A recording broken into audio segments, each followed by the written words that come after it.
As we've been reporting, devastating wildfires have decimated a town on the Hawaiian island of Maui. Todd Wynn lost his shop front there as the fire burned through the region, and he joins us live now. Todd, firstly, we're so sorry to hear about your shop. That must have just been heartbreaking to see your business, your workplace destroyed like that so quickly. Yeah, pretty unfortunate, really. Just in a day, the entirety of Lahaina, most of it is gone. I mean, the shopping district is sad to be true, but the people that have lost their homes, just I ache for them. And 6 people have died. Did you feel in personal danger? How did you avoid the fire? Yeah, so we left yesterday around noon, and as the fires were getting going, and they burned, of course, into the evening and overnight. We got an alarm at our shop at around 2 or 3 o'clock that a window was broken. Didn't know what the cause of it was, but clearly it was the fire. Everything, the entirety of the business district on Front Street is gone.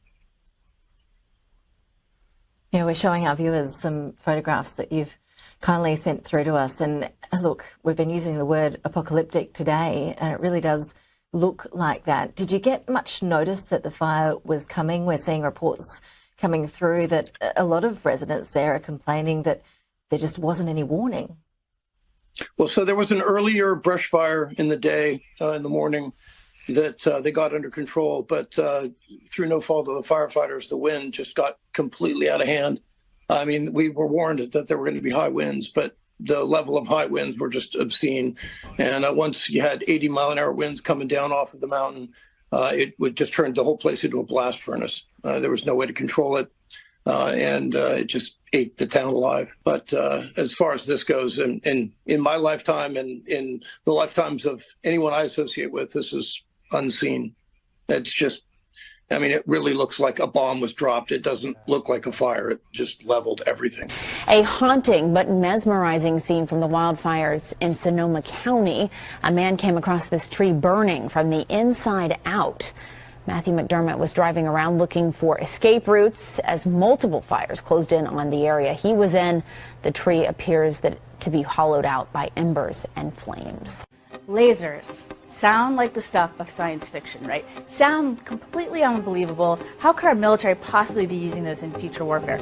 Guess what? We've just had a recent breakthrough, more great test results that are making lasers a reality. So it's called Athena. Lockheed Martin makes it, and they've been doing a lot of the pioneering in this laser field. Now, what's really exciting about it is that it's so hard to harness that much power and make it compact enough that it's actually going to make practical sense downrange. And they've proven that they can do that. Recently, they tested it against 5 moving drones, so realistic drones that they might go up against with, enemy forces might send against us, for example, or terrorists might send against us. And it successfully shot down all 5 of the drones. This is huge news because it means that in a realistic, practical setting, it's looking very promising. So it could be ready to field quite soon. So when you see the movies or you look at comic books or television shows, when you see laser weapons, they tend to be a color, right? Red or green or something like that. Real lasers, one of the key advantages that they provide is that they are invisible. You actually can't see them. You just see this damage suddenly starting to blow something up.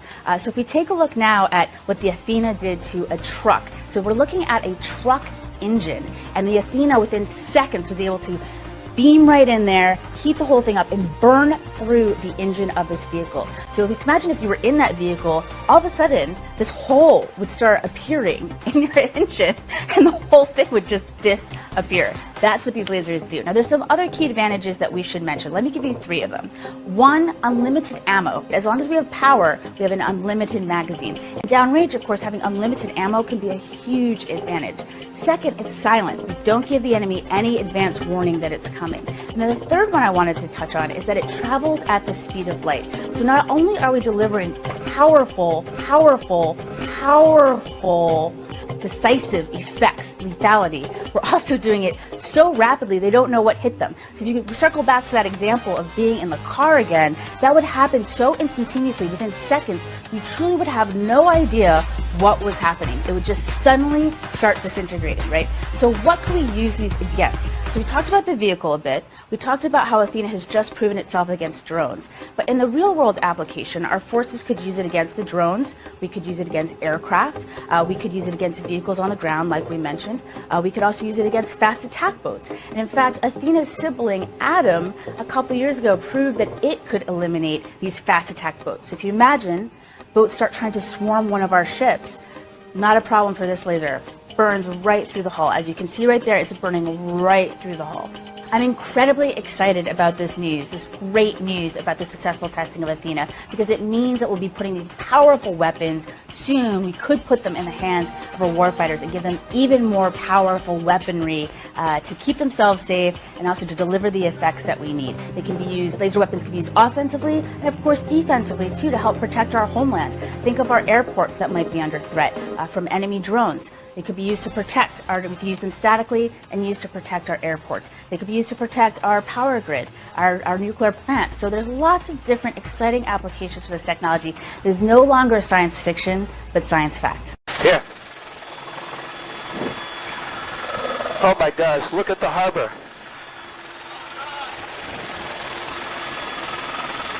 Oh my gosh.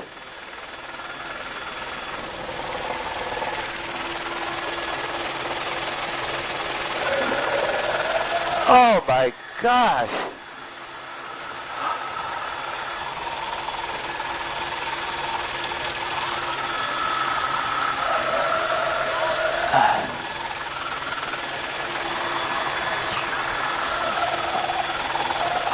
Unbelievable. This looks like Baghdad or something.